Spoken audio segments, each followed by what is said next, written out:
Hello friend, કેમ છો? ઋષિત વ્લોગમાં સ્વાગત છે તમારું. આજે આપણે બનાવશું એકદમ પોચા રૂ જેવા અને જાળીદાર ઢોકળા. તો એના માટે મેં અહીંયા આથો આગલા દિવસે નાખી દીધો હતો. આપણો આથો સરસ આવી ગયો છે. હવે આપણે એમાં સ્વાદ મુજબ મીઠું એડ કરશું અને આદુ મરચાંની પેસ્ટ એડ કરશું. મરચું મેં અહીંયા એકદમ જે તીખું આવે એ લીધું છે. ત્યાર પછી મીડિયમ સાઇઝની એક દૂધી ખમણીને લઈ લેવાની છે અને ઝીણા સમારેલા ધાણા એ આપણે લઈ લઈશું. જો તમને કોઈ વેજીટેબલ બીજું કોઈ આમાં ભાવતું હોય તો તમે એ પણ એડ કરી શકો છો. ત્યાર પછી મેં અહીંયા અડધી ચમચી જેટલી હળદર લીધી છે. આ બધી વસ્તુને આપણે સરસ મિક્સ કરી દેવાની છે.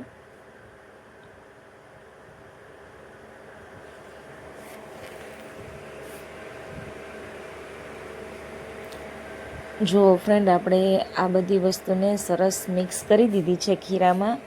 હવે મેં અત્યારે 2 ડીશ જેટલું પહેલાં આપણે મૂકશું, તો એટલું ખીરું આપણે અલગ કાઢવાનું છે.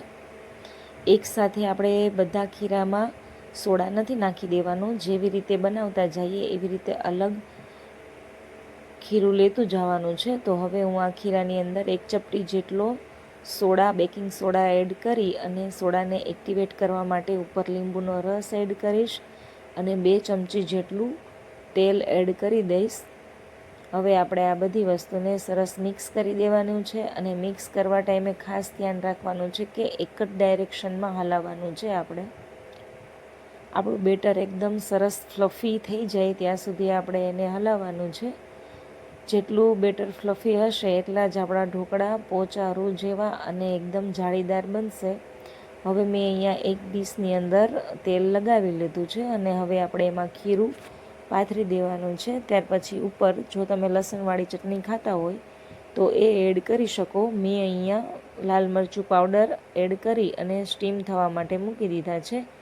10 મિનિટ પછી આપણે ચેક કરી લેશું. તો જો ફ્રેન્ડ, આપણા ઢોકળા તૈયાર થઈ ગયા છે. આપણે ચાકાની મદદથી ચેક કરી લઈએ ચડી ગયા છે કે કેમ. તો છે ને ફ્રેન્ડ, એકદમ મસ્ત પોચા રૂ